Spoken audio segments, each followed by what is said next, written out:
Selamat sore, selamat datang di UNKID TV bersama saya Sriadi Mutia Gobel. Dan saya Muhammad Taufik Maku bersama dalam program COVID-19 Talk Series. Saat ini kami sedang berada di Posko COVID-19 Crisis Center, tepatnya di Jambura Universitas Negeri Gorontalo. Tempat ini dijadikan sebagai pusat informasi seputar COVID-19 di Provinsi Gorontalo. Nah, kali ini kita berdua kembali menemani teman-teman semua di rumah. Terima kasih juga yang sudah hadir live kali ini. Terima kasih sudah mau menyaksikan kami juga ya di episode COVID-19 kali ini. Soalnya sebelum kita memulai bincang-bincang kita nih, Adek. Iya. Kayaknya kita harus Seperti biasanya. Kita harus mengikuti protokol kesehatan seperti menggunakan hand sanitizer. Sebelum live kita juga sudah mengikuti protokol kesehatan dengan menggunakan masker, kemudian cuci tangan, dan sebelum kita memulai perbincangan kita pada hari ini, kita menggunakan hand sanitizer dulu. Iya, benar. Ini adalah produk langsung dari Universitas Negeri Gorontalo. Ini adalah produk dari jurusan farmasi Universitas Negeri Gorontalo dan juga jurusan kimia dan juga dari lab kimia ya.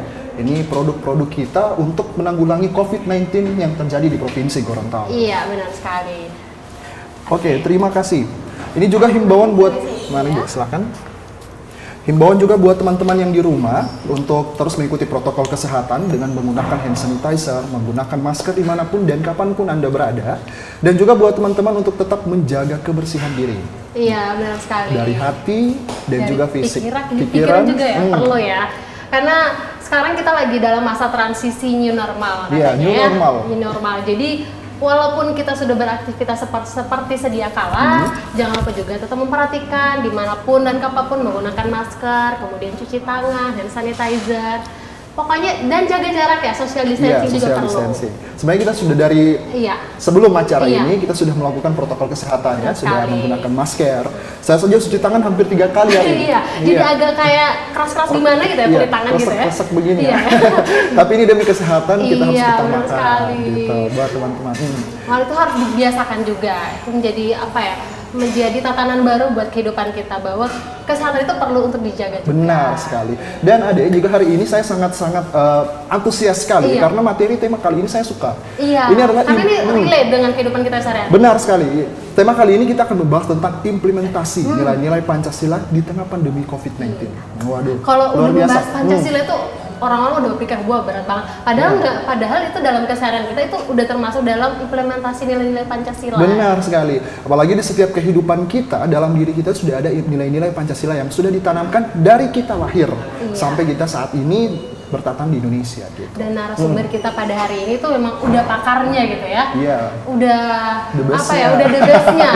Itu kayak bunda kita juga di sini, ibu di sini. Dan saya perkenalkan juga narasumber kita pada sore hari ini adalah Ibu Dr. Julaiha Nyiu MPD selaku Dekan Fakultas Ilmu Sosial. Iya, selamat datang Bu. Selamat datang Ibu. Selamat sore. Gimana kabarnya Ibu dengan masa transisi seperti ini? Alhamdulillah. Tetap mengikuti protokol. Alhamdulillah. Ini Ibu Dekan kita dari Fakultas Ilmu Sosial akan memberikan sumbangsi pemikirannya terkait dengan implementasi nilai-nilai di tengah pandemi. Agar tidak salah kaprah ya. Benar sekali. Jadi di tengah pandemi ini saya merasa bahwa di Indonesia sendiri kita sebagai masyarakat Indonesia harus paham dan mengerti tentang nilai-nilai Pancasila. Bener banget. Kenapa? Karena saya melihat di tengah pandemi ini kita kan harus saling gotong royong, saling mendukung, juga saling membantu sesama semua ya, tidak membedakan suku, ras, agama gitu. Iya, benar sekali. Apalagi banyak sekali stigma-stigma di tengah masyarakat mengenai konspirasi dan sebagainya dikait-kaitkan dengan segala hal. Padahal kalau kita mengerti bahwa di sini ini memang udah ditakdirkan, sudah diatur dari yang di atas, seperti yang ada dalam sila Pancasila juga yang pertama, ketuhanan yang Maha Esa. Jika dikaitkan direlatekan dengan kehidupan kita sehari-hari juga. Oke, langsung saja tanpa berlama-lama kita akan memulai pertanyaan kita untuk kali ini. Ya, ini Bu dari Baik Bu, kita merefresh kembali Bu ya, di tengah pandemi COVID-19 untuk mengimplementasikan nilai-nilai Pancasila dalam diri seseorang itu adalah hal yang penting dan mutlak. Nah, ini Bu, bagaimana kita sebagai bangsa Indonesia itu paham dan mengerti terkait dengan nilai-nilai Pancasila? Iya, terima kasih ya. Iya Bu, terima. Namanya siapa saya lupa? Taufik Bu. Taufik, ya Taufik sama Ade. Bagaimana supaya kita bisa memahami nilai Pancasila? Kita sudah tahu semua bahwa bangsa kita mempunyai dasar negara yaitu Pancasila. kita juga memiliki pedoman hidup yaitu Pancasila.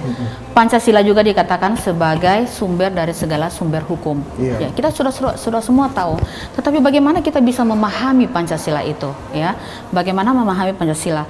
Dulu di zaman P4 itu ada pedoman penghayatan dan pengamalan Pancasila. Jadi saya sangat setuju sekali waktu itu karena bagaimana mendarah dagingkan Pancasila itu dalam kehidupan sehari-hari itu terasa banget gitu. Dulu di samping dibandingkan gitu dengan keadaan sekarang. Dulu itu terasa banget karena dengan adanya permainan simulasi P4, jadi kita bermain mengenalkan kepada masyarakat, kepada warga negara apa saja nilai-nilai luhur Pancasila itu, mulai dari sila pertama, kedua, ketiga sampai dengan sila kelima. Itu harus kita tahu dulu. Untuk supaya kita bisa ketahui bersama bagaimana kita bisa memahami kalau kita tidak tahu, ya. Pancasila satu ketuhanan Maha Esa. Bagaimana memahaminya? Kita tahu dan anak-anak kecil saja itu hafal kan, bahkan ada bahasa Inggris dia hafal. Tetapi bagaimana memahaminya itu, nah butuh dalam proses gitu.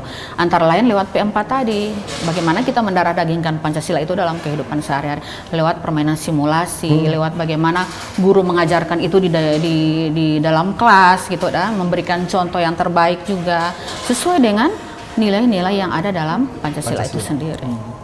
Ada yang pernah merasakan ya tentang P4 itu? Iya, saya juga pernah merasakan Bu itu kemarin waktu saya SMP itu ada begitu simulasi. Nah itu terasa sekali. SMA ya? Iya, SMP SMA itu saya mungkin SMP ya, ada mungkin kuliah SMA. Enggak, sama kita. Oh ya, jadi saya itu merasakan sekali bagaimana yang implementasi itu dipraktekkan langsung, Bu. Iya, benar banget. Jadi bukan hanya sekedar teori, tapi kita ada praktek dan itu sangat terasa sekali dalam diri saya sampai saat ini. Saya memegang teguh nilai-nilai Pancasila. Benar banget. Kalau ingat cerita itu, SMA juga pernah ikut MPR Pila dan sebagainya gitu.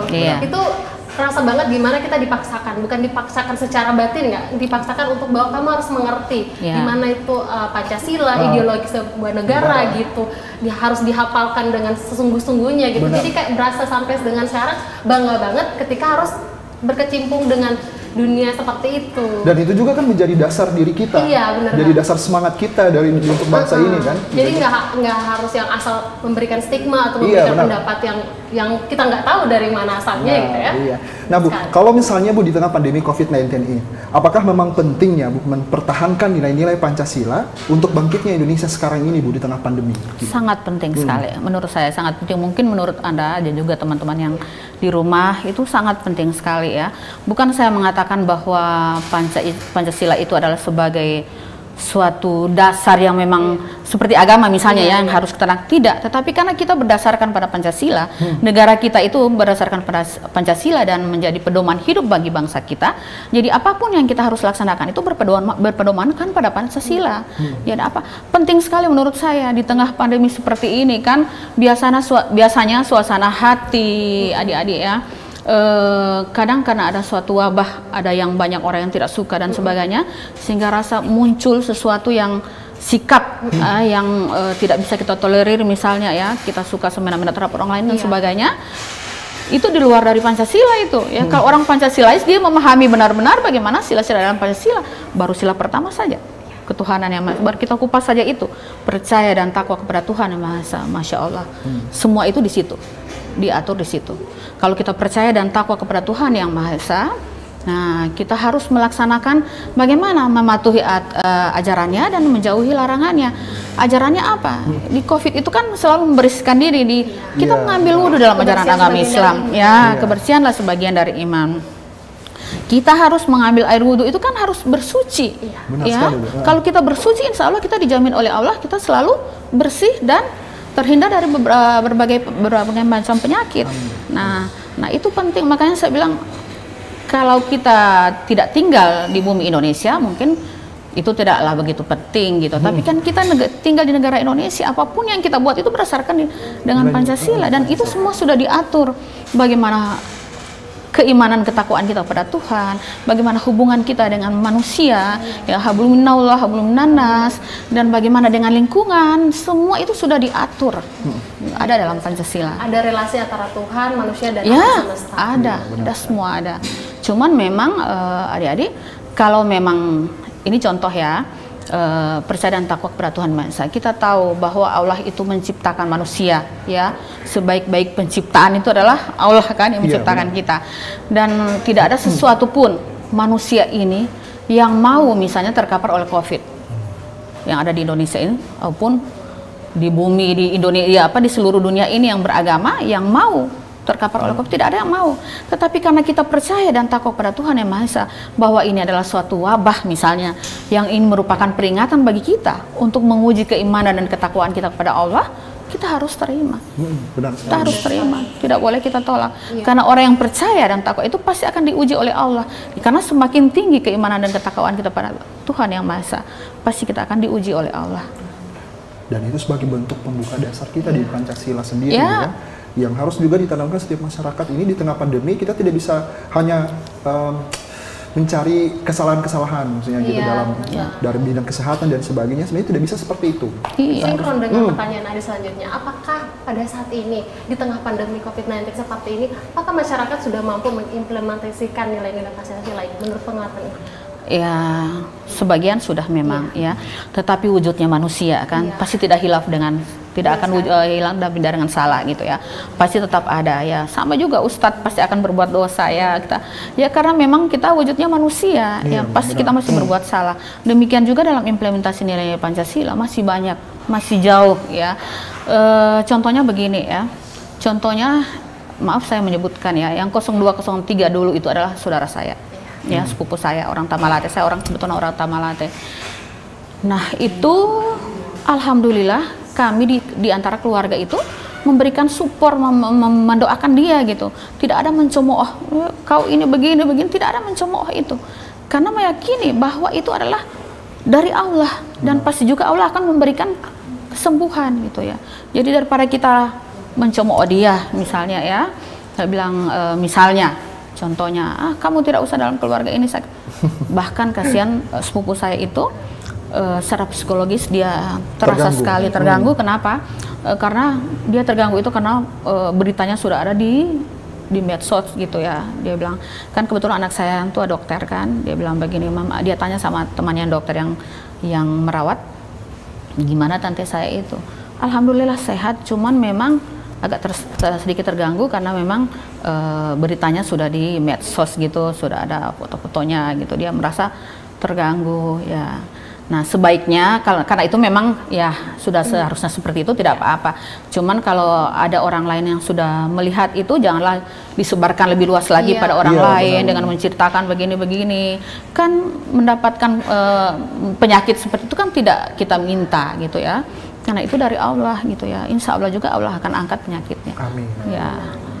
Ya, pertanyaan selanjutnya, apakah penting sekali mengutamakan nilai-nilai Pancasila menjadi poin penting untuk bangkitnya Indonesia, terutama di tengah pandemi COVID-19 ini? Penting sekali.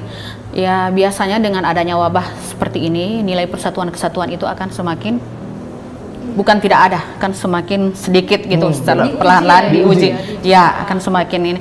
Kenapa gitu kan? Karena masing-masing orang mempertahankan dirinya kan? Ya, mempertahankan dirinya karena mengingat kesehatannya ya. Oh saya misalnya bersaudara dengan kau, tapi karena kau ada COVID, jelas saya tidak mau pergi sama kau misalnya kan? Tidak sama. Ya kita jaga jarak walaupun kita saudara kandung misalnya. Nah itu antara lain contohnya, baru di antara saudara, apalagi di antara orang lain. Gitu ya.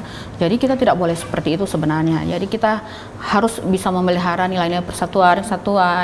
Nah memang antara sila-sila yang lain saling berhubungan ya, saling berhubungan. Jadi tidak di tengah COVID seperti ini, mari kita bersatu gitu ya. Jangan kita saling mencemooh. Kalau ada yang sakit, walaupun kita tidak bisa mengunjungi, paling tidak memberikan doa. Karena doa itulah yang terbaik ya. Memberikan sesuatu itu sedekah, tapi memberikan doa juga itu lebih dari sedekah. Ya. Benar. Itu. Dan juga kalau memang di tengah pandemi ini, seharusnya memang seperti Ibu bilang, kita memang harus benar-benar mengerti dan paham dengan situasi saat ini.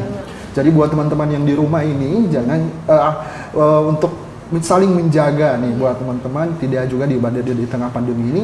Kalau memang teman-teman yakin dan percaya bahwa nilai-nilai Pancasila ditanamkan dalam diri, saya yakin juga insya Allah pasti lebih baik lagi tatanan Indonesia kita. Nah Bu, kalau memang kita berbicara tentang nilai-nilai Pancasila, nah tujuan yang harus dilakukan ini bahwa kita sebagai bangsa Indonesia Bu, ikut dan berperan mengimplementasikan nilai-nilai Pancasila, Bu, seperti apa?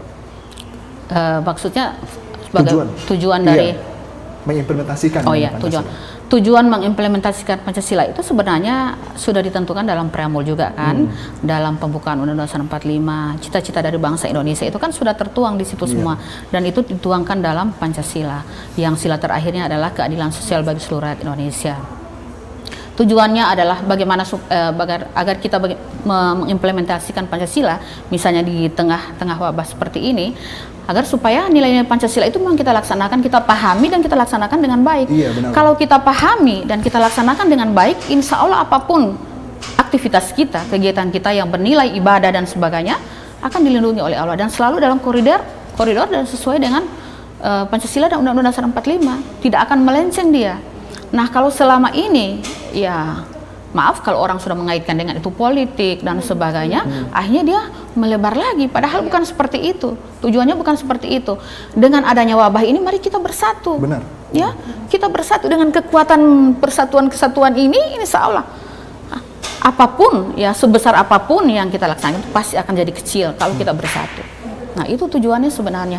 Jadi dengan adanya COVID ini, kalau kita melaksanakan benar-benar, mengimplementasikan benar-benar nilai-nilai Pancasila ini, insya Allah hal-hal yang buruk itu tidak akan terjadi. Amin. Kita berobat, ya diberikan, dirawat oleh suster, ya di keperawatan, kemudian ada dokter dan sebagainya. Ada Allah juga yang akan melindungi kita, dan hubungan antara manusia itulah yang selalu kita harus laksanakan dalam yang sesuai dengan implementasi nilai luhur Pancasila. Nah, ada satu lagi gitu ya. Pancasila itu kan dikatakan sebagai sumber dari segala sumber hukum. Iya, Nah, kalau dalam situasi wabah ini kita kan diatur oleh pemerintah. Nah, sebagai wujudnya masyarakat itu kita harus patuh pada aturan-aturan pemerintah. Sepanjang itu tidak menyalahi kita, tidak memberikan efek yang tidak baik bagi kita, kita harus ikut gitu ya. Karena pemerintah adalah yang mengatur kita, yang memimpin negara kita ini dan sebagainya. Kita harus ikut sepanjang itu adalah sesuai dengan kebaikan. Nah, kadang kita lihat coba, walaupun pemerintah sudah stay at home, tidak boleh keluar rumah, tapi orang keluar rumah enggak kan? Akhirnya apa? Kena corona. Nah, kalau kena corona begitu kan yang ditakutkan menyebar ke orang lain. Nah, kalau dia sendiri tidak tahu, maaf, dulu di rumah sakit juga, salah satu rumah sakit ada yang seperti itu. Tidak ada gejala sama sekali yang menunjukkan gejala itu, dan orang pasien itu tidak jujur.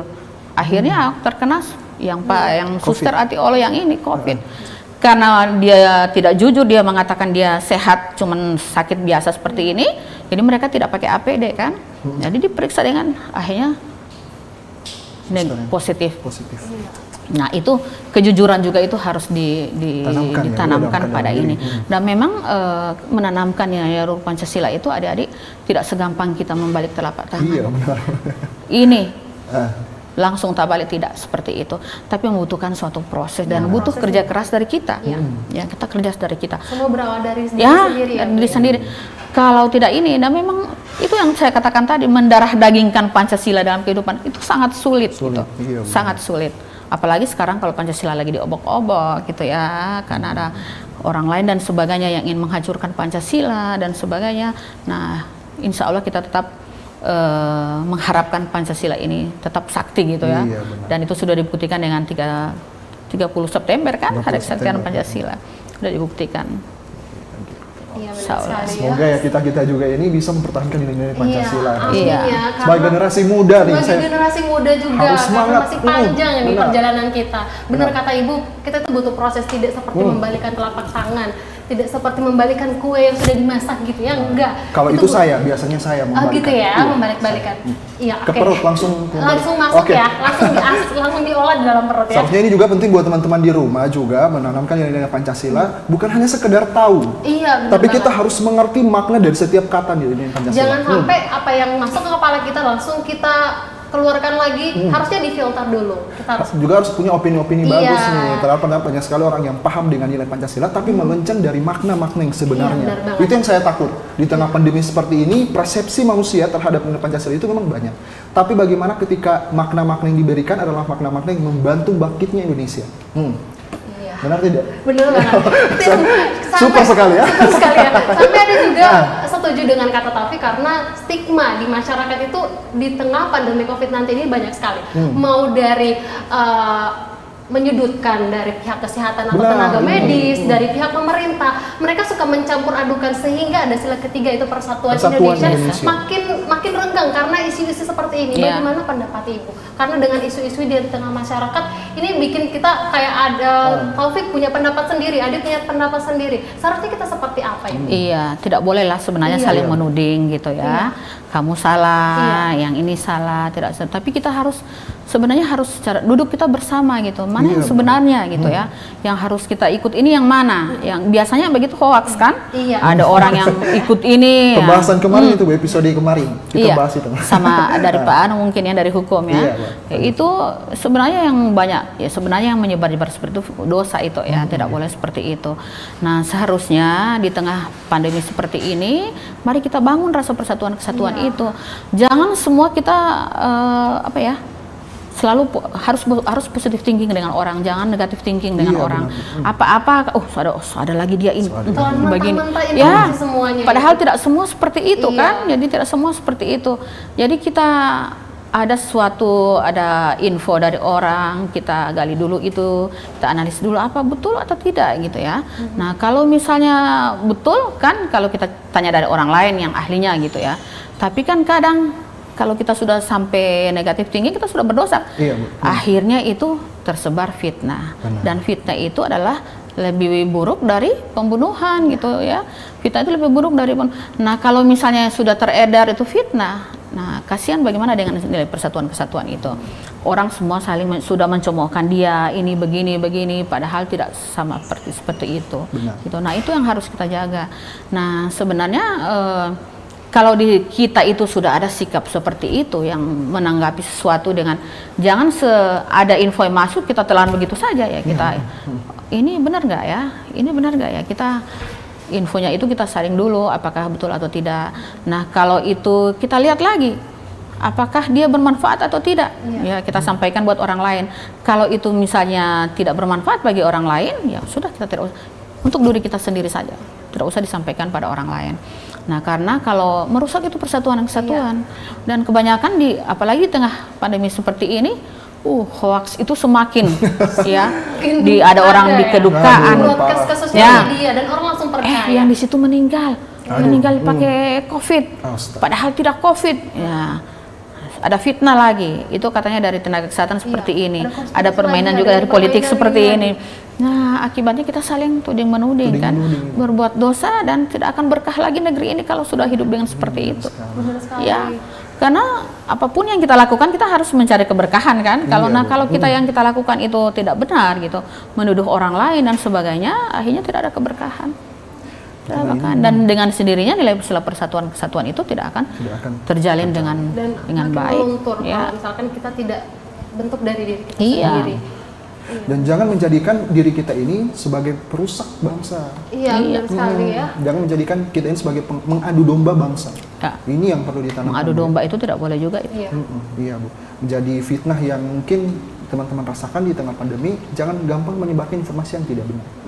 Ini juga merusak ya. Media sosial ini cepat Bu berkembang, jadi mereka cep langsung agak geram ya itu menyebarkan informasi dan itu sudah pakai ini dari asalnya dari ini gitu. Pada saat galau ini masih galau terima informasi langsung disebarkan luaskan dengan 30 grup di sana dan orang-orang langsung menyebarkan ini lagi hari ini gitu. Menyambung lagi ke orang lain. Jadi sebuah jadi viral lagi. Bentuk mereka grup, di sini grup nih. Buat ini lagi. Padahal belum tentu itu benar kan? Benar. Kalau misalnya Bu, saya mungkin kita saya pernah mendengar Bu dalam satu artikel mengungkapkan bahwa dalam nilai-nilai Pancasila ini mengandung hubungan hak dan kewajiban. Nah, bagaimana Bu, saya ingin tahu bagaimana hak yang kewajiban dalam kandungan nilai-nilai Pancasila ini. Hak dan kewajiban itu adalah setiap warga negara memiliki hak dan kewajiban. Dan itu sebenarnya sudah diatur dalam Undang-Undang Dasar yang ada dalam Pancasila. Ya, kalau misalnya kewajiban, kita wajib membela negara. Dan itu diatur dalam pasal 30 misalnya ya. Setiap warga negara berhak dan wajib ikut serta dalam usaha pembelaan negara. Wajib apa? Kita wajib mendapatkan pendidikan misalnya. Jadi itu kewajiban. Jadi biasanya kan orang-orang atau guru mengatakan janganlah kita menuntut hak kita, tapi kita tidak melaksanakan kewajiban, biasanya seperti itu kan. Nah, dalam hal berwarga negara itu memiliki hak dan kewajiban, dan antara lain yang saya sebutkan dalam pasal-pasal tadi, hak mendapatkan pendidikan dan hak untuk mendapatkan penghidupan yang layak, itu semua hak kita gitu. Mendapatkan wajib kita membela negara dan sebagainya, itu kewajiban kita. Jadi setiap warga negara memiliki hak dan kewajiban sebagai warga negara, dan itu harus kita laksanakan sebagai warga negara. Nah, kalau orang merasa dirinya sebagai warga negara dari Indonesia harus patuh, ya. Jangan kita hanya menuntut hak. Misalnya kan ini pajak-pajak juga kan ada. Ini jalan rusak-rusak, bencok sebaik ini jalan misalnya begini. Tapi kita kewajiban kita apa? Kita tidak laksanakan. Kita menuntut hak kita. Bayar pajak itu adalah kewajiban kita. Tapi kita menuntut hak kita. Coba. Nah, kalau kita harus misalnya harus yang benar-benar seimbang ya, bagaimana antara hak dan kewajiban. Tidak boleh kita hanya menuntut hak tetapi kita tidak melaksanakan kewajiban. Nah, kita sebagai warga negara memiliki itu, memiliki hak dan memiliki kewajiban. Kecuali antara lain juga memiliki hak asasi gitu ya. Kalau hak asasi kan itu memang dibawa dari sejak kita lahir gitu. Hak dasar yang paling dasar yang kita miliki sejak kita dilahirkan ke dunia ini. Jadi kita memiliki hak. Dan sekali dari penjelasan Ibu, Adi jadi ingat bahwa ada jangan menuntut apa yang negara berikan kepada kita, tapi apa yang kita berikanlah apa yang bisa berikan. John apa ya, dari John apa namanya ya? Jadi dikutip ya dari itu ya, dikutip ya dari di mana-mana udah jangan menuntut apa yang negara berikan kepada kita, tapi apa yang kita tanyakanlah kepada apa yang akan dirasakan. Merdeka. Ini juga buat teman-teman yang masih lambat bayar pajak. Ini sih sebenarnya kewajiban kita membantu negara, dan ketika kita sudah memberikan kewajiban kita, yakin dan percaya bahwa negara pasti akan memberikan hak kita. Sebenarnya kalau kita bahas banyak sekali permasalahan di tengah pandemi ini, kita ulik satu-satu itu udah banyak ya. Banyak sekali karena mungkin karena efek di rumah saja, kita menerima berbagai informasi dari media sosial, dari ini, makanya kita tuh kayak jadi orangnya yang kaku menerima informasi, ya udah kita sebarkan saja.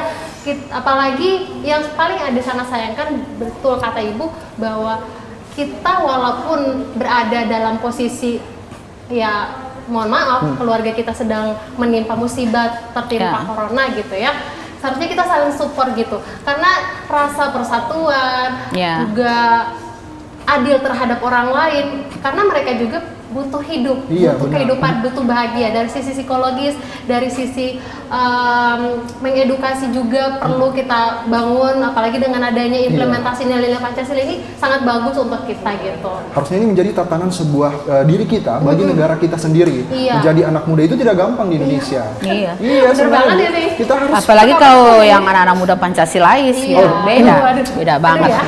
Udah siap-siap ini. Iya, Bu, saya juga pernah ikut kegiatan-kegiatan tentang bagaimana kita melihat sistem Pancasila, bagaimana memaknai makna-makna dari Pancasila. Dan ini pun ketika saya ingat pertama kali saya membaca Pancasila, Bu. Ini waktu SD. Saya baca Pancasila itu, saya ingat itu ketika itu memang saya dalam diri saya tidak mau. Ibaratnya saya masih kayak namanya juga kan, kenapa saya harus baca ini? Tapi kan memang diajarkan kita dari SD pun kita harus membaca Pancasila. Karena saya ternyata nanti saat saya besar, saya berkarya, saya mengerti ternyata makna penting sekali, banyak makna-makna yang penting di tengah Pancasila ini.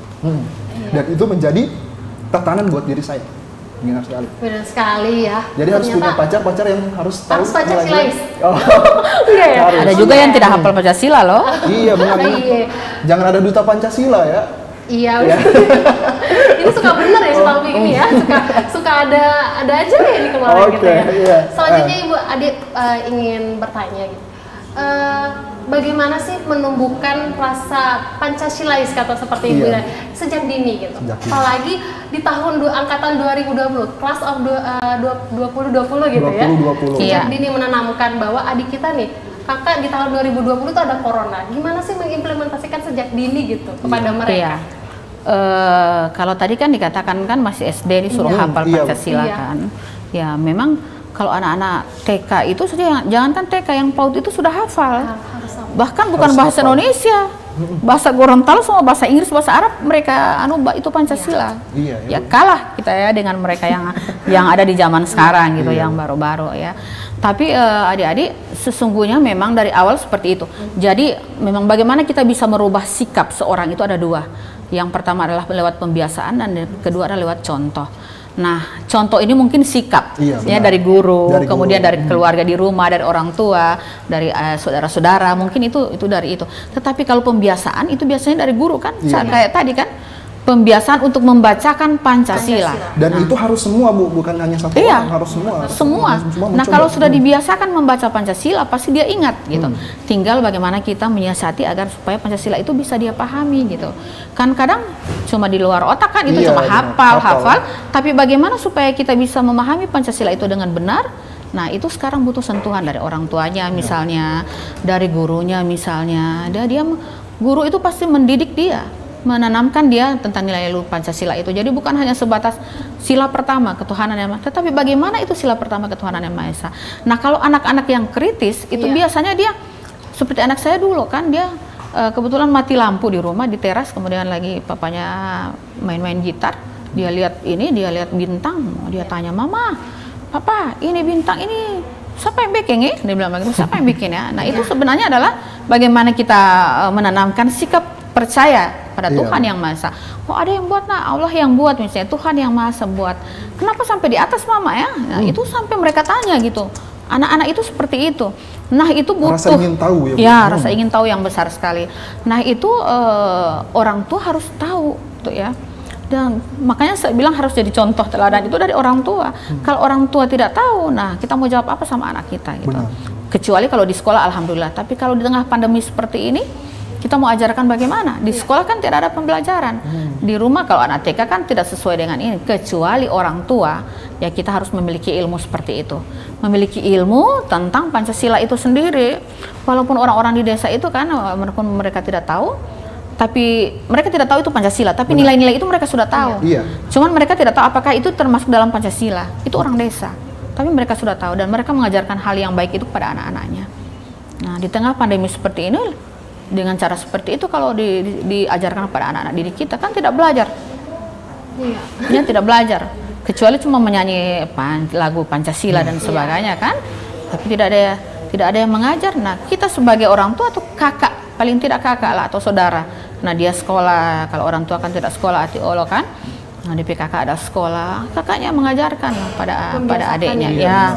Dan memang pembiasaan itu sama dengan ini COVID ini kan membiasakan hidup cuci tangan dan sebagainya, itu sebenarnya itu sudah diajarkan oleh orang tua gitu ya. Cuma nanti sekarang itu mulai ada lagi karena terkait dengan COVID itu dibiasakan lagi. Jadi ada dua cara itu dengan pendekatan secara teladan gitu. Jadi orang tua memberikan contoh misalnya sikap percaya kepada Tuhan yang Esa itu bagaimana, rela berkorban itu yang bagaimana, walaupun dia tidak tahu Pancasila itu. Tapi itulah nilai-nilai luhur Pancasila. Banyak orang tidak tahu, orang-orang desa itu tidak hafal Pancasila kan. Tapi nilai-nilai itu sudah ada. Karena memang nilai-nilai Pancasila itu sudah berakar dari budaya bangsa. Tidak bukan hanya diambil nilai ketuhanan, ambil ini tarjo nilai ke sana. Tidak seperti itu sudah ada. Dalam kehidupan bangsa Indonesia itu sudah ada. Dan itu kemudian diambil dan digali menjadi Pancasila. Sehingga dari yang Pancasila dari Muhammad Yamin kemudian dengan yang sekarang itu berubah kan. Nah, tapi itu memang sudah ada, nilai-nilai itu semua sudah ada. Nah, menurut saya seperti itu. Jadi orang tua mengajarkan, atau kalau anak kritis memang dia mau tanya. Tapi kalau yang lain, kalau kita punya kakak atau apa ya, kita sampaikanlah pada adik-adik kita. Baik. Saya juga sering biasanya kalau saya biasanya kan kalau adik saya main internet, Bu. Nah, nanti di internet itu saya sering ngasih lagu-lagu ya tentang Indonesia, dan itu biasanya dia lihat-lihat kan dengan remix terbaru dari anak-anak. Itu lebih menarik juga sih sebenarnya. Ada ini ya, ada apa namanya? Inovasi-inovasi baru yang bisa membekas. Tapi yang nyanyikan lagu dari anak-anak sendiri. Jadi dia merasa, wah ternyata lagu-lagu Indonesia ini pun ada penyanyi anak-anaknya kan biasanya. Kan? Saya setuju sekali ya, dan itu dulu saya dapatkan lewat materi wawasan kebangsaan gitu ya. Dimana saya menanyakan, waktu itu datang dari pusat ya, jenderal-jenderal yang kasih materi tentang wawasan kebangsaan. Saya sedih karena kenapa lagu-lagu sekarang itu sudah ungu, anak-anak itu lebih hafal yang lagu ungu dan sebagainya dibandingkan itu. Nah, pada saat kita melaksanakan pelatihan itu ya tentang wawasan kebangsaan, kemudian kita break. Nah, kemudian ada lagu tadi itu, Tanah Airku, saya sampai menangis. Ya. Merinding Bu kalau dengar. Saya sampai menangis. Kemudian ada lagu Syukur. Iya. Sampai menangis, saya bilang ternyata lagu-lagu ini yang sudah dilupakan oleh anak-anak ini sahdu, ya bikin kita sadar gitu ya. Tapi kan ada orang lain yang tidak mau tahu kan, cuma lagu begini bikin ngoni sedih apa. Tapi kalau di saya, walaupun itu lagu, tapi bisa memberikan efek ini sama saya bisa sadar loh, bisa artinya ya Allah. Ternyata lagu ini tuh tanah airku tidak kulupakan. Kalau kita menyanyikan dengan perasaan, pasti sedih. Dan mengingat bahwa bagaimana para pahlawan ya, berjuang untuk kita. Di acara itu, di wawasan kebangsaan itu, acara wawasan kebangsaan materinya itu. Jadi kita saat break itu, kita tidak ada lagu-lagu yang lain ya. Yang ada lagu-lagu yang bernuansa Indonesia, yang Pancasila dan sebagainya itu. Garuda Panca atau Padamu Negeri ya, lagu-lagu itu yang semua ternyata itu bisa membangkitkan semangat dan motivasi. Bagaimana bisa mengisi Indonesia ini dengan baik ya, menjalankan ini Pancasila ini dengan sebaik-baiknya, muncul di situ. Cuman sekarang sudah tidak ada lagi, bukan tidak ada lagi ya, sudah mulai hilang gitu ya, karena sudah isinya dengan lagu-lagu yang ya anak-anak itu lebih suka yang ungu dan sebagainya, karena memang itu ya, itu pembiasaan yang saya bilang itu. Seperti kata Ibu, pembiasaan seperti ini. Dan ada ini juga apa namanya, orang tua harus mendengarkan musik itu bukan dan nanti mereka minta, tapi kita harus membiasakan gitu di rumah bukan musik-musik ala-ala yang lain, tiktokers atau gimana gitu, tapi kita harus membelajarkan. Anak-anak kan lebih suka yang di situ, yang di televisi dan sebagainya. Mereka lebih asik dengan dunia lain ya. Padahal kita harus bangun dan percintaan dan sebagainya. Padahal itu kan belum masanya misalnya, masih kecil. Mungkin ada waktunya gitu ya. Boleh dengan ungkapan rasa cinta, tapi cinta kepada Indonesia. Iya, saya setuju. Saya juga ingat dengan kata Ibu bahwa saya pernah waktu ikut kegiatan itu ketika semua pemuda dikumpulkan, gimana membangun rasa nasionalis kita. Kita dari berbeda suku, berbeda agama, berbeda provinsi, menjadi Bhinneka Tunggal itu sangat terasa gitu. Ternyata saya punya saudara di sana, saya punya saudara di Sabang sampai Merauke. Tumbuh rasa keingintahuan kita tentang Indonesia itu seperti apa gitu. Dulu saya tahun 81 itu saya ikut Jamnas pertama di Cibubur, ya. Jamnas pertama di Cibubur itu memang semua kan ikut bersatu di situ ya. Dari seluruh pelosok Indonesia semua ada di situ gitu ya. Jadi bagaimana kita memupuk rasa persatuan dan kesatuan itu lewat kegiatan-kegiatan kan, biasanya ada kegiatan-kegiatan kayak ada api unggun dan sebagainya ya, itu di seluruh Indonesia kan ada berapa orang, misalnya sampai 10 ya, misalnya Dasa Dharma Pramuka itu ya, itu orang dikumpulkan dari berbagai suku misalnya kan, jadi itu saling ketemu gitu ya, jadi kita. Kalau dulu saya hampir tidak lulus ikut pramuka itu karena tidak tahu bahasa Gorontalo gitu ya.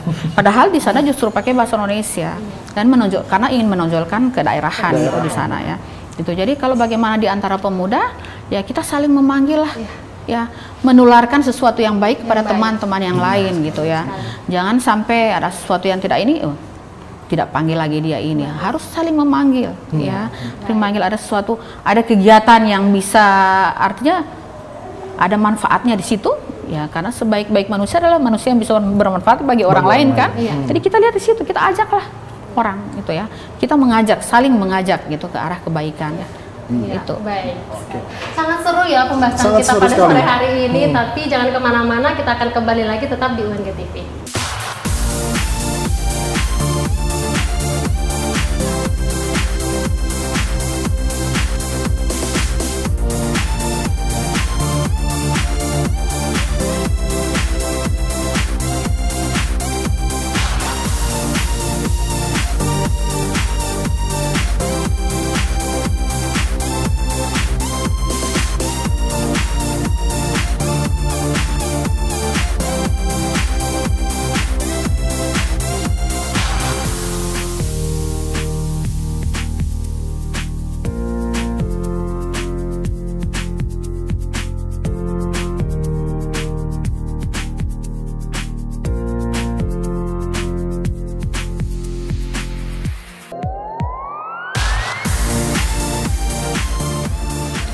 Universitas Negeri Gorontalo mencermati semakin cepatnya perubahan dunia yang diiringi dengan ketatnya kompetisi, terus melakukan inovasi dan kreativitas pendidikan.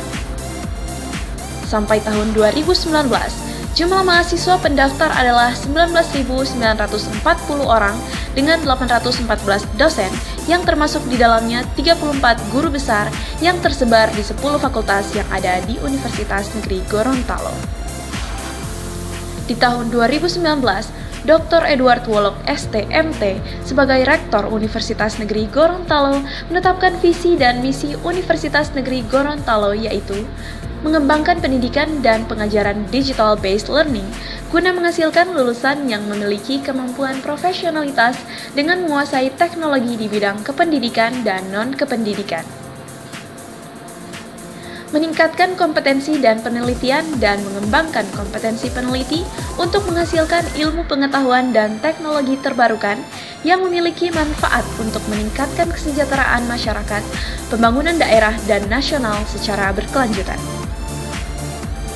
Mengembangkan kegiatan pengabdian kepada masyarakat yang inovatif, melakukan penyebarluasan serta penerapan hasil-hasil penelitian untuk menunjang pembangunan daerah dan nasional dalam rangka mengurangi angka kemiskinan dan ketimpangan. Mengembangkan kemitraan dan jejaring kerjasama yang luas untuk memajukan pendidikan, penelitian, dan pengabdian kepada masyarakat. Memperkuat nilai-nilai budaya, penerapan sains dan teknologi, serta inovasi berbasis potensi regional. Menyelenggarakan tata kelola dan layanan yang profesional, transparan, dan akuntabilitas yang tinggi menuju good university government. Universitas Negeri Gorontalo harus menjadi kampus yang inovatif, kreatif, dan terkemuka di Indonesia, bahkan di Asia Tenggara. Buatlah pergerakan atau kita akan tertinggal.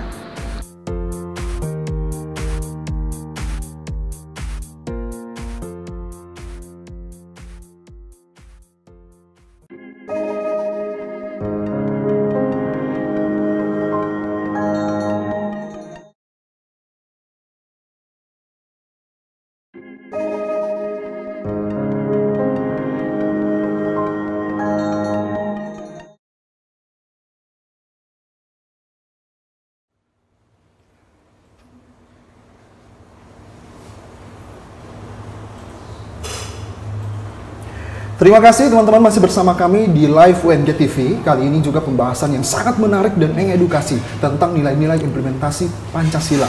Nah, langsung saja kita akan memberikan pertanyaan. Ini pertanyaan yang dari live comment dan juga pertanyaan yang sudah disediakan oleh tim UNG TV. Jadi buat teman-teman juga yang mau bertanya, silakan boleh bertanya dari sekarang. Nanti kalau sudah masuk segmen 3, kami sudah bisa membacakan pertanyaan dari teman-teman. Langsung saja mungkin silakan rekan saya Ade bisa membacakan pertanyaan kita. Iya. Ini pertanyaan dari tim UNG TV ya. Beberapa waktu lalu Indonesia sempat digemparkan oleh adanya Sunda Empire dan Keraton Agung Sejagat menjadi raja dan ratu sehari gitu. Mereka ingin mendirikan suatu kerajaan sendiri dan punya ideologinya sendiri. Nah, bagaimana tanggapan Ibu tentang hal itu? Waduh. Ya. Mungkin, Ibu saja bingung, apalagi saya. Iya, maksudnya begini ya. Kalau orang memang benar-benar memahami bagaimana negara ini merdeka, negara Indonesia ini merdeka, pasti mereka tidak akan pindah seperti itu, tidak akan mendirikan suatu negara ideologi yang baru dan sebagainya, tidak akan seperti itu. Karena memang ya Allah, bagaimana kita merdeka itu kita berkorban bukan hanya harta, tetapi jiwa raga. Itu kita korbankan hanya demi kata satu, merdeka. Bayangkan. Nah, kalau hanya karena merdeka itu, kemudian yang kita harapkan sampai sekarang baru akhirnya ingin menggantikan dasar negara kita, Pancasila dan sebagainya. Kalau menurut saya menggantikan Pancasila itu berarti kita mundur ke belakang, Dek. Misalnya kita sudah ada silakan mau diganti, tidak apa-apa. Tapi apakah kita siap? Karena sama dengan saya katakan tadi, menggantikan Pancasila ini tidak segampang kita membalik telapak tangan. Kita sekarang sudah berada di jam berapa misalnya? Sudah jam 3:30 misalnya. Maukah kita mundur ke belakang? Di yang kemarin misalnya, kejadian yang kemarin yang sudah kita lupakan, misalnya kejadian pahit yang kita lupakan, kemudian kita ingat kembali, mau tidak? Saya nggak mau sih, Bu ya. Ya, apalagi pada saat kita memikul senjata, karena perjuangan sekarang adik-adik tidak sama dengan perjuangan dulu. Kita sekolah, kita belajar itu salah satu perjuangan. Kalau kita pintar, kita akan tidak dibodoh-bodohi oleh orang lain. Nah itu salah satunya. Tapi kalau dulu kan tidak seperti itu. Nah, apakah kita mau yang dulu itu akan terjadi lagi sekarang? Tidak mungkin kan? Pasti kita tidak mau. Jangankan hanya berkorban untuk jiwa raga, untuk harta, jiwa raga apalagi gitu ya. Nah, kalau kita mengharapkan untuk mendirikan menjadi Pasundan dan sebagainya, ya Allah, jauh gitu ya. Nah, kita benar-benar harus memahami bagaimana dulu kita merdeka, memikul senjata dengan bambu runcing dan sebagainya. Walaupun itu hanya dengan di film, tetapi di film itu kita bisa ikut membayangkan dulu itu kalau kita bagaimana itu bagaimana perjuangan pada waktu itu. Ya, ditembak gitu, kita masuk gitu ya, tiarap kita masuk lagi dan sebagainya. Nah, bagaimana caranya? Dulu kita tidak ada dalam posisi itu kan, karena kita sudah merdeka. Coba andaikan kalau itu terjadi dan kita sekarang akan jadi seperti itu, bagaimana kita? Iya, itu sangat sulit gitu ya. Selanjutnya kita next di live comment ya Bu, dari Leres Hidiawan. Pertanyaannya, seperti apa yang telah Ibu jelaskan dalam konteks situasi pandemi COVID-19 ini, tentunya kita butuh rasa nasionalisme, kekeluargaan, kebersamaan, serta persatuan dan kesatuan. Nah, bagaimana cara kita atau Ibu sendiri menanggapi mereka yang masih sulit untuk melepas ego, untuk menjadi dan menghormati pengorbanan para tenaga medis, seperti yang Ade tanyakan tadi ya. Karena seperti yang sering kita tahu kan, kebanyakan orang ketika diberitahu justru malah dan marah dan memicu berbagai persepsi orang juga seperti itu, dan pertikaian antara sesama. Iya. Dengan menghargai ya pengorbanan dari para tenaga medis gitu ya. Dokter, kebetulan juga anak saya dokter, kasihannya. Jadi saya bilang, Mama doa ya, jadi setiap sujud itu saya selalu berdoa gitu ya. Karena hal sesuatu yang seperti itu kan kita tidak tahu ya. Jadi saya rasa nasionalisme dengan berkorban misalnya para medis itu merelakan ya, berkorban bekerja dan sebagainya untuk kemaslahatan orang banyak, apalagi untuk bangsa dan negara, itu sudah mewujudkan rasa nasionalisme. Mewujudkan rasa nasionalisme. Jadi bukan hanya cinta, nasionalisme itu bukan hanya cinta tanah air dan sebagainya gitu ya. Kalau misalnya contoh lain, misalnya dengan mengakui bahwa aku cinta, Anda cinta buatan Indonesia, itu salah satu wujud juga dalam rasa nasionalisme. Tetapi kalau di era pandemi seperti ini, nah kita rasa berkorban, mengorbankan sesuatu pada orang lain, itu sudah salah satu wujud rasa nasionalisme. Itu satu. Yang kedua, dengan mengikuti anjuran pemerintah, mengikuti aturan-aturan yang ada, itu sudah merupakan salah satu contoh rasa nasionalisme. Itu salah satu contoh, karena itu kan buatan pemerintah kan. Jadi bagaimana kita harus mematuhi. Nah, itu salah satu contoh wujud dari rasa nasionalisme, yaitu rasa cinta tanah air dan bangsa. Iya, benar sekali. Itu. Ini juga saya sangat mengharapkan kepada teman-teman juga ya yang nonton live kali ini juga, ini pembahasan kita kali ini mungkin sangat-sangat berarti terkait dengan implementasi nilai-nilai Pancasila. Teman-teman, ini tidak bisa dipungkiri kita hidup di tanah Indonesia, jadi kalian juga harus memang mengetahui hak-hak dari terhadap ideologi kita, harus paham dan mengerti. Nah, buat teman-teman sekalian, silahkan yang mau bertanya Bun bisa langsung bertanya dari sekarang. Kami akan membacakan pertanyaan. Mungkin lagi ada pertanyaan? Ini pertanyaan menarik dari live comment ya Bu ya. Mungkin agak lari dari topik kali ini, tapi ini harus kita ketahui juga. Mungkin orang di luar sana, mungkin adik-adik juga kita atau orang-orang yang seperti kita masih ingat nggak? Izin bertanya Bu, kenapa Garuda Pancasila kepala burungnya menghadap ke kanan? Terima kasih. Unik ya. Ini pertanyaan ini pertanyaan yang memang selalu banyak ditanyakan ya. Saya biasa di PLPG juga, adik-adik kan di PLPG itu ada guru-guru SD gitu ya. Guru-guru SD yang PPKN ya, yang saya ajari gitu, banyak menanyakan, Ibu, kenapa kepala dari Garuda Pancasila itu selalu tengok ke kanan ya. Istilahnya tengok ke kanan itu adalah karena kanan itu dianggap adalah sesuatu yang baik ya. Dianggap karena sesuatu yang baik, makanya burung Garuda itu diilustrasikan gambarnya adalah menghadap ke kanan. Itu saja artinya, tidak ada artinya. Karena kan seperti menurut apa. Islam juga semua diawali dengan kanan, Ya. kanan, iya kan? Semua dengan semua diawali minum dengan saja kanan. kan tidak boleh tangan kiri, karena benar. suatu apapun yang kita Apapun. kerjakan dengan ini untuk makanan itu perbuatan Betul. setan kan. Iya benar. Ya. Jadi itu yang sudah terjawab ya. Kanan. Iya. Ini dari Mulia Pateda. Iya, Mulia Pateda ya. Oh, iya. Mungkin sudah terjawab. Mungkin dia berpikir-pikir dari sebelum dia ada penjawaban ini mungkin, kenapa ini mulai jadi seperti Kenapa burung Garuda? Ada juga yang bertanya kenapa nanti burung Garuda? Apakah tidak ada burung-burung yang lain Iya, benar, gitu benar. ya? Karena memang burung Garuda itu dianggap seperti sakti gitu ya, Iya. kuat, gagah gitu ya. Jadi itu Gagah, dianggap ya Cengkeramannya, cengkeramannya dari gitu kan sayapnya. ada Bhinneka Tunggal Ika, Tanhana Dharma Mangrua gitu Iya. ya di bawahnya. Itu berbeda-beda tetapi satu. Jadi cengkeramannya kuat, jadi dilestarikan dengan burung Garuda. Nah, inilah Indonesia Iya. sebenarnya. Inilah ideologi, kita bisa melihat bagaimana bentuk Indonesia yang sebenarnya dari simbol-simbol negara pun itu sudah terlihat jelas. Menurut Ade gimana? Kalau Ade Ada bendera, simbol-simbol Iya, itu kan. simbol negara, Bu. mengutip dari kata Ibu, berbeda-beda tetapi tetap satu, Bhinneka Tunggal Ika. Siapapun yang berdampak terhadap COVID-19 harus kita bantu gitu. Benar. Mau dia dari orang yang paling kecil sampai orang yang paling besar Iya. juga pun harus kita bantu. Jangan ada membeda-bedakan. Dia sudah kaya, dia sudah miskin. Kita nggak boleh ini. Kita Aduh. harus sama gitu. Harus Salah sama itu rata. sebenarnya, iya. Harusnya itu karena itu sering ditemukan di ini ya, di lapangan gitu. Karena ada juga pengalaman bahwa jangan dia orang yang punya banyak harta gitu, nggak usah dikasih bantuan. Kita nggak perlu kasih bantuan secara finansial, tapi secara moral, Ya. secara support juga tuh perlu gitu. Dari penjelasan Ibu juga tadi saya teringat kata-kata dari Bung Karno yang teringat bahwa dia berkata perjuangan dulu itu terasa mudah karena melawan penjajah, Ya. tapi perjuangan saat ini terasa Yuk, berat lebih karena berat. melawan bangsa sendiri. Melawan Itu yang Betul. lebih susah, Bu ya. Kita rusaknya tidak dari luar, Bu, dari dalam. Ya. Dari dalam. Dan kita. itu lebih parah kalau dibandingkan Iya. dengan makanya saya bilang ya, kalau dulu kita melawan penjajah kan, kita sudah tahu musuh kita di sana, jadi Iya. kita siapkan senjata Siapkan dan sebagainya. senjata. Tetapi kalau musuh kita ada dalam sini, mau siapkan bagaimana? Ya, kalau kita benar-benar tidak siap. Nah, sekarang itu sudah mulai ada sekarang gitu, Iya. ya. Nah, kita harus siap-siap. Kita harus bukan hanya siap-siap saja, kita harus waspada. Waspada. Bagaimana supaya Pancasila ini tidak akan tergantikan dengan yang lain gitu. Iya, benar sekali. Karena butuh waktu untuk menggantikan dan tidak gampang itu. Oke, Iya. iya.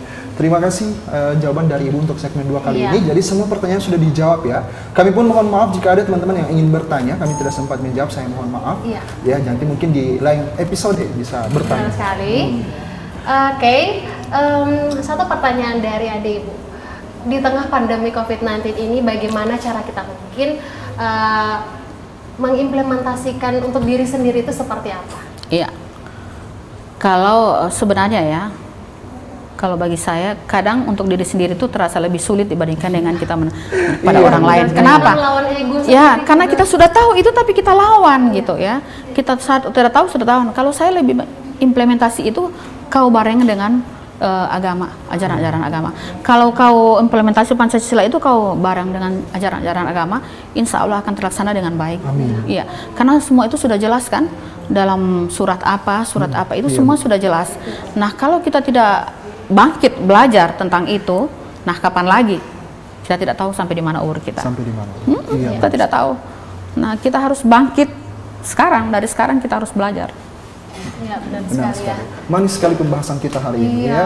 Ini juga sudah masuk segmen 2. Sudah masuk segmen Pembahasan dua. juga masih tetap Masih tetap berkobar-kobar berkobar-kobar, semangat kebangsaan kita. Semangat kebangsaan, semangat cinta tanah air itu tidak akan pernah luntur jika kita Iya. mulai dari dalam diri kita. Dan sendiri. dalam diri kita sendiri. Dan dalam diri kita. Iya, benar sekali ya. Oke, Ibu, saya ingin bertanya dari tim UNG TV nih ya Bu ya. Pertanyaannya, pada sila kelima Pancasila menyebutkan bahwa keadilan sosial bagi seluruh rakyat Indonesia. Kemudian pada masa seperti sekarang ini, ada pemberitahuan seperti pasien yang positif COVID disebarluaskan identitasnya seperti nama, umur, lokasi, Ya, bahkan semua. keluarga sampai kakek nenek saja Ya. itu anaknya siapa itu pasti ada gitu ya Bu. Menurut narasumber, apakah hal tersebut adalah butir-butir keadilan sosialnya? Sedangkan di luar negeri identitas korban pasien disembunyikan. positif itu tidak diberitakan secara Ya. umum gitu Ibu. Apa ada yang salah Itulah atau- bedanya Indonesia dengan negara-negara lain gitu ya. Seharusnya kalau keadilan sosial bagi seluruh rakyat Indonesia, keadilan yang bagaimana dulu ya. Kalau seperti tadi itu diungkapkan ya bukanlah itu suatu keadilan misalnya yang mengharapkan sesuatu, misalnya ada suatu perilaku, ya tidak adil lah. Masa dia begitu, saya begini misalnya diberikan tidak sama gitu ya. Atau ada katakanlah kue yang dibagi, nah itu keadilan gitu. Tapi ada keadilan juga yang nisbi kan, nah, sesuatu yang akan tidak sama atau keadilan yang misalnya yang sesuai dengan kompetensi masing-masing gitu ya. Kemudian kalau contoh yang tadi itu ya, sebaiknya tidak diumumkan lah. Itu yang saya bilang tadi, saya saudara itu kan begitu juga. Yang 0203 itu kan ibunya sampai dia secara psikologis dia agak terganggu, dia gula kan, karena memang kami turunan itu ya. Jadi setelah tahu penyakit itu dan diobatin gitu, karena COVID belum ada obatnya waktu itu, tapi dia secara psikologis merasa terganggu karena fotonya ada di medsos di mana-mana. Baru ada pengumuman ini orang tinggalnya di Tamalate gitu ya. Ada marganya, family yang tapi marga itu sempat tidak di ini ya, karena marganya tidak sempat diumumkan waktu itu. Cuma nama gitu ya. Cuma karena namanya yang adik saya ini namanya di rumah itu dengan nama di ini beda. Jadi makanya pertama saya bilang siapa ini? Saya tidak kenal lagi karena dia pakai nama yang rumah. Tidak nama yang sekolah. Yang saya kenal cuma nama rumah gitu ya. Jadi sebenarnya keadilan sosial bagi seluruh rakyat Indonesia itu memang seperti yang lain kita sembunyikan. Janganlah kita secara psikologis itu bisa terganggu, bisa menurunkan imun orang bilang. Sudah sakit baru hati Allah. Nah karena sakit ini kadang juga orang bilang kamu harus kuat, kamu harus kuat. Mereka bilang begitu, itu menguatkan imun kita ya. Kadang sakit itu bisa sembuh dengan diri kita sendiri tanpa obat gitu. Ada support juga dari luar, support dari orang. lain. Nah, kalau saya sering sakit kan, kadang suami bilang sakit apa mak? Obat saja sendiri mak, obat. Jadi kalau obat begitu, kadang saya bilang ada sendiri sampai menangis akan tuh akhir itu minta sama Allah gitu ya. Iya karena obat ya karena kita sudah berusaha kan, udah berusaha dengan obat apa semua gitu, tapi janganlah kita lupa sesungguhnya yang menyembuhkan ini hanyalah Allah. Nah kembali lagi ke keadilan itu memang benar-benar tidak adil gitu ya. Kalau diumumkan lah, coba jangan diumumkan gitu ya. Sekarang kan orang semua lihat HP pas sudah tambah 16 orang, kita tambah walaupun dengan inisial gitu, tapi orang bisa ketahuan namanya gitu ya. Karena memang sudah disebutkan kampungnya di mana, Tamalate, di Moodu. Saya itu berada di zona merah kalau memang rumah saya di sana. Cuman saya kan tempat tinggal di sini, tapi orang tua itu di Tamalate. Rumah saudara di Moodu. Jadi memang di zona-zona merah, saya bilang begitu. Jadi tidak pernah kesana lagi. Karena itu dia, ya tidak pernah waktu ini harusnya ke kubur gitu. Tidak ke kubur karena rumah dari saudara saya itu cuma seberang jalan kubur nenek saya. Jadi saya tidak sempat kubur. Bagaimana ditutup semua kan tidak boleh. Nah itu tidak adil gitu ya, tidak adil. Kita melihat dari bagaimana segi dari perasaan kita gitu ya. Yang seharusnya yang adil itu ya kita ikut merasakan apa yang dirasakan oleh orang lain. Ya kita merasakan. Kalau kita merasakan seperti itu, janganlah kita mencemooh dia gitu. Kita mendoakan dia gitu ya. Kalau kita menyudutkan dia, ya imun itu bikin dari rasa itu tadi turun. Rasa tertekan itu ada rasa was-was. Kenapa saya seperti bisa dia tidak terlalu sakit, tambah sakit dengan hal seperti itu. Tertekan. Informasi di luar juga. Kalau orang yang jiwanya seperti saya juga ini yang bukan rapuh, tapi saya memang perasa banget gitu ya. Mau cuman lagu saja kalau saya sedih saya mau menangis gitu. Ya itu jiwa saya. Tapi kalau orang yang agak keras memang tidak apa-apa. Tapi kalau kena sama orang yang perasaan begitu seperti itu pasti dia ditangisi itu jadi perasaan yang mengganggu secara psikologis dan itu bisa menurunkan imun dan bisa mengganggu kesehatan. Saya percaya juga dengan penyebaran informasi seperti ini adanya oknum-oknum yang tidak bertanggung jawab. Saya percaya seperti itu Bu. Kemarin pembahasan kita sudah berbagai macam sanksi Bu, ada sanksi untuk perlindungan data pribadi. Ini kemarin akan disahkan ini bulan Oktober ini oleh rancangan pemerintah. Ini masih jadi peraturan pemerintah Bu. Dan insya Allah kita berdoa bulan Oktober ini segera dipublikasikan dan disahkan menjadi undang-undang. Karena ini penting menjaga hal-hal seperti ini Bu. Ini juga ada hukuman bagi siapa yang penyebar identitas korban 1 tahun sampai 3 tahun penjara, bahkan denda. Gitu. Jadi harus berhati-hati sekarang. Iya, tadi juga kemarin sempat geram bahwa di awal-awal masuknya informasi tentang sudah ada COVID-19 di Gorontalo dan berbagai foto sudah disebarkan, sempat ada bikin caption di Instagram bahwa kita tidak harus menggembor-gemborkan sesuatu gitu. Harusnya kita harus jaga diri dan jaga keluarga kita, jaga kesehatan juga. Jangan, bukan tidak mempedulikan, tapi itu kasihan loh keluarganya. Peduli dengan perasaan orang itu. Itu tepas selira itu, tepas selira itu seperti itu. Orang lain sakit, kita ikut merasakan sakit ya. Harus ada empati juga. Itu tepas selira. Iya.